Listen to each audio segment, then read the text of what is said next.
All right.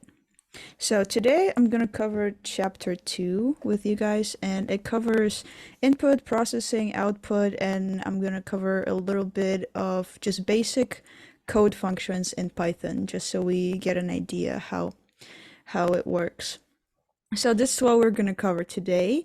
We're not going to cover all of the topic. There are some that I skipped. However, on your on the PowerPoints that I posted on our Google Classroom, you can find the full PowerPoints. So if you want to get into that more. So let's start with the first topic, designing our program. So our first step in designing our program would always be creating a flowchart and writing pseudocode to help with creating a flowchart. So after that, we write our code, obviously, then we check for any syntax errors that might exist in our code, and your compiler will show you that, any errors that you have. Then after that, we check for logical errors. Those are a little bit harder to find. However, I will show you ways to find your logical errors too. And if you have some logical errors in your code, then you must debug your program, which is, in my personal opinion, the worst part of being a software developer. But yeah, it's a big part of creating your own program. So whenever you write your program, the most important part is designing it, because if you have errors in your design, it's going to lead to a whole bunch of horrible things that we don't want to have. So we have to focus a lot on designing it, and this course is exactly to teach you how to do that, how to teach you even before you start writing code, how to start creating and thinking about the program development cycle and how it works when we write our programs. So as you can see here, there's a little diagram for you. So first step, designing our program, then we write the code, then we correct our syntax errors, then we test our code, then if it has any errors, we debug it. And we have two steps, generally two steps in designing our program. And the first one, you have to understand what you want your program to do. So you have to talk to your customer, you have to talk to the users, whoever is going to be using this program that you're going to write, and you need to ask them questions, specific questions. What do you want? Because as you know, whenever you talk to the customer, not only in this field, but in any other field, the customer will have 1,000 requests for you. And most of the time, those requests are either unnecessary or unreachable. So you will have to communicate with the customer to make sure that your program has everything that it needs to. Then the second step would be to figure out which steps you as a coder have to take to achieve whatever user needs. So either you can create an algorithm or some step-by-step directions that are going to solve the problem that your customer has, or you can use your flowcharts and pseudocode to solve. And I will show you what it looks like. So pseudocode is just what we call fake code. Basically, it doesn't follow any syntax. It doesn't follow any syntax rules that any languages might have. So it's just writing code in general basic English. So anyone who looks at your code can understand it, even if they're not a programmer. So you can see here, we have a pseudocode. So what we're doing here, we're displaying enter the number of hours. Then the user will input hours from their keyboard. Then we would display enter the hourly pay rate right here. Then the user would input from their keyboard again their pay rate. And then we calculate their gross pay. So hours multiplied by pay rate. And then we display that gross pay to the user. So as you can see, the pseudocode is really easy to follow and really easy to understand, even if you have never programmed in your life before. And that's the whole point. Flowcharts, however, is the same thing as pseudocode, but essentially it's kind of separated into its own blocks. So you can see here, this is a flowchart right here for this program. See, we have the three most important parts of flowchart that you need to know. This is a terminator. So we use this oval shaped thingy for just the beginning and the end of our program. Then the parallelogram is used for any inputs or outputs that your program might be producing. And a rectangle is used for any internal processes that might happen inside your computer, such as any calculations, any variable assignments, and stuff like that. So let's look at this flowchart. So we have our oval thingy that points to start. Then the next step is displaying the prompt for our user to input their values. And you can see, since it's input, since actually this one is output because we're just displaying it. Since this is output, it's a parallelogram. Then we have our input hours, which is an input, which is also a parallelogram. And see, it just keeps going. It's the same thing as our pseudocode, just translated into a flowchart. And then right here, you can see that this is an internal process because it has a rectangle around it. And how do we know that it's a rectangle, that it's an internal process? Because we don't display anything and we don't ask for any input from the user. It's just a thing that happens while your program is executing. So whenever you don't display any output or ask for any input, that's going to be an internal process, and that's going to be a rectangle. And our first lab is actually designing our own flowchart. And yeah, so this is a very useful slide. Whenever you're working on your lab, I recommend that you go back to this slide and work through it and actually follow the way that this flowchart is designed, because it's going to help a lot. Also, flowcharts they can have a connector symbol. Whenever you need to break, if you have a small space where you need to put your flowchart, this is what you would do. You would just put a little circle and you would put any initial that you want or any word that you want, and then you will start from the next wherever you want to start your flowchart next. You're just going to put the same symbol as here at the top. Good morning. Okay, and this is how it would look like if you would be off page. So see page 1, page 2, this is how it would look like. Since this one connects to the page number 2, we put number 2. And since this one comes from the page number 1, we put 1. All right, moving on, output, input, and variables. So as I said before, output, oh, excuse me. So output is the data that is displayed. So whatever your computer displays, we call output.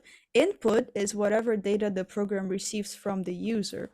So anything that you type on your keyboard, anything, whenever you click with your mouse, that's also considered an input. Or right now I'm talking to a microphone, that's also considered data that's input. Now, variables is just, think of it as a storage location that stores your data. So anything that you input, that's going to be stored in your variables that you're going to create. And this is how a program typically goes. So computer will receive your input, then some process will happen to your input, some calculations or something like that, and then you will print it back to the user. You will output something back to the user. Here is a little diagram for calculating your pay. So see, input hours worked, input hourly pay rate, then some process happens. So we calculate how much gross pay they got. We calculate that, and then we output it to the user. Usually the display is the keyword to output something to your screen in pseudocode, obviously, but every language, every programming language will have its own syntax and will have its own keyword dedicated to printing. For example, in Python is just print. That's how you display something on your screen. In Java is system.out.print and so on. So every language will have its certain keyword attached to it. But for now, we just focus on pseudocode. So display, and it's going to project right to the screen. As you can see here, display, display, display. And here's the output here, here, and here. Then sequence is, we usually call it lines, the order of the lines that we want to execute, that we will call that a sequence. And string is going to be a sequence of characters. So this is a string here, this is a string, and this is a string right here. Now, for our pseudocode, let's say that input is going to be the keyword for whenever you want to take some values from the user. And as I said before, you usually store that input in your variables. And you can see here, we're going to display what is your age, then we're going to store the answer that user will give us in a variable called age. Then we're going to display, here's the value that you entered, and we're just going to display that age back to the user. As you can see here, they entered 24 and we displayed 24 back to them. So nothing too crazy. As a programmer, you will have some rules whenever you're defining your variables, and generally those rules are the same for all of the languages. However, sometimes there are certain things that you shouldn't do, but it's going to be very specific to the language that you're using. And yeah, they must be a one word, no spaces. They no punctuation characters, so no commas, no periods, no semicolons. However, you can use a underscore. So whenever you wanna, for example, if you say user underscore age, I'm sorry, my mouse is bugging today, that's gonna be acceptable. So with an underscore age. Generally the first character cannot be a number, or it cannot be, sometimes you can use a $sign as your first character, but it depends on the language that you're using. And you should name a variable that so your name should indicate what you're storing, because you're not going to be the only one that's working on your code, right? You're going to be working with other people. So whenever other people are looking at your code and you have a bunch of variables that are called variable 1, variable 2, variable 3, people are just not going to understand what's going on in your code. So it's better to name it exactly what it's storing. If you're storing age, name it age. If you're storing hours worked, name it hours worked, and so on.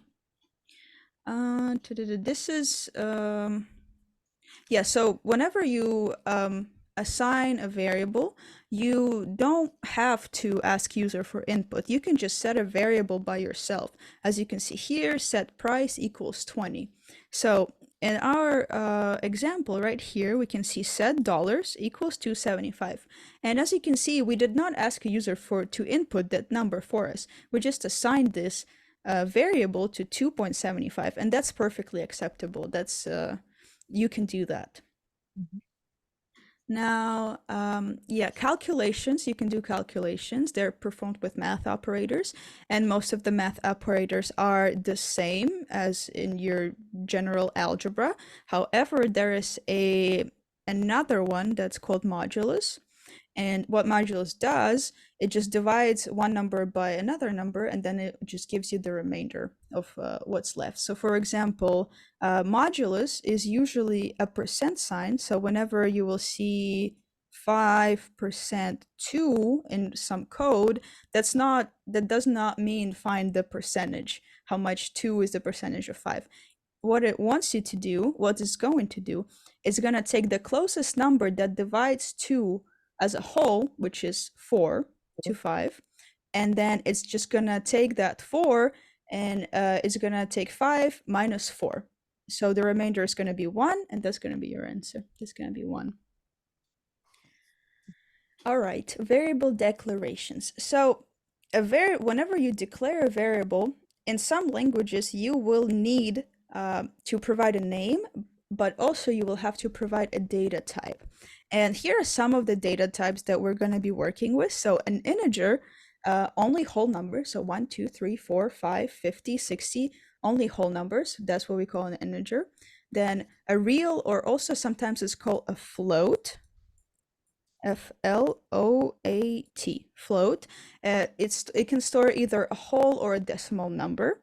So whenever you want to use a decimal, you will not use integer, you will use a real or a whatever, however it's called in that language. Sometimes it's called also float. And a string is literally just characters, any words, any sentences, that we call it a string. And here's how it would look like: declare real gross pay, or declare string name. All right. Yeah, just a good coding practice. It's better to initialize your variables to 0 before you use them, just to avoid any kind of mistakes, because sometimes your programming language will throw you an alert as in wording your variable might not be initialized, and it just won't let you go through it before you initialize your variable to some kind of number. Now, let's talk about constants. So a constant is something that's cannot change. It's a variable that stays the same no matter what you do to it. So it's never going to change. As you can see here, they provide us an example with an interest rate that equals 0.069. However, it's not the only variable that you can use to create a constant. For example, you can have taxes, right? Whenever you do your taxes don't change. Like the percentage of state tax or federal tax is going to stay the same. So that's where you would use a constant. And one thing about a variable constants, that it's created, the name is in all caps, just so you can see it more clear. Whenever you have hundreds lines of code, you will know exactly where your constant is because it's going to be all caps. All right, documentation. So we have two types of documentation whenever we're writing our program. We have external documentation and internal documentation. And the difference between the two, how I like to see it: externals for your customer, internals for you and whoever is going to work on your program. So external documentation is usually some kind of manual or some kind of book that's going to explain to your customer what your program does, how to use it, how to perform certain tasks and stuff like that. And internal documentation is comments that you put inside of your code. And again, every language has its own rules to write comments, but for example, in Java, it's just a double slash line. In Python, I'm pretty sure it's the same. I have to check on that. And sometimes in Java, it's also like this: a slash line and a star sign, and then to close it, it's the same thing: a slash line, a star, and then a slash line. All right, so let's look at this. Whenever we want to we're going to try to design our first program. So we're going to calculate the betting average for any player. And forgive me if I say something wrong. I'm not a huge baseball fan. The only thing I watched about baseball was an anime when I was like 15 years old, so I don't really remember. So let's start by asking questions, right? Because let's think of it as we're talking to a customer. So what do we have to read as input whenever we want to calculate the betting average? What will we do with that input? And what are we going to produce as output, right? There's three main questions. Now let's continue. So we're going to receive the input, and what are we going to receive? The number of hits and the number of times that they were at bat. Now the second, so what should we do with that information that we just received? We're going to calculate the batting average, and then we're going to divide that number of hits by the number of times at bat. And then 3, what are we going to display? We're going to display the player's batting average, exactly what we needed to calculate here. Now, this is pseudocode right here for the program that we just designed. So we're going to declare our integer hits. Then we're going to declare a second integer at bat for how many times the player was at bat. Then we're going to declare a real variable that is a decimal, batting average. And then we're going to display, enter the player's number of hits. Then the user is going to give us input, hits. This is, all right, hits right here. Then we're going to get the number of times at bat. The same idea, we display, enter the player's number of times at bat, input at bat. This is crazy. I have no idea what's happening. All right. Anyways, then we're going to calculate our batting average. So we're going to create a variable, batting average, and then we're going to divide hits by the amount of times they were at bat. And then we're just going to display it back to the user.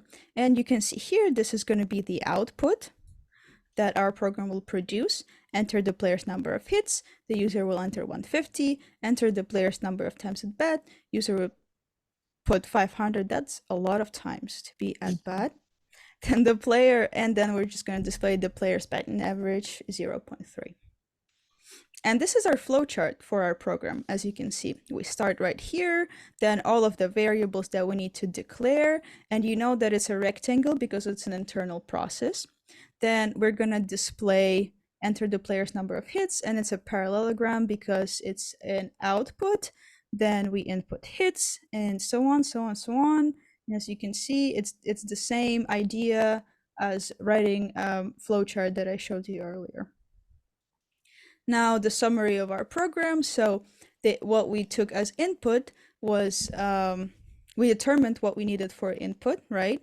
Then we chose our variables where we want to store our input, and we chose the appropriate names. As you can see here, hits, at bat, batting average. We chose appropriate names.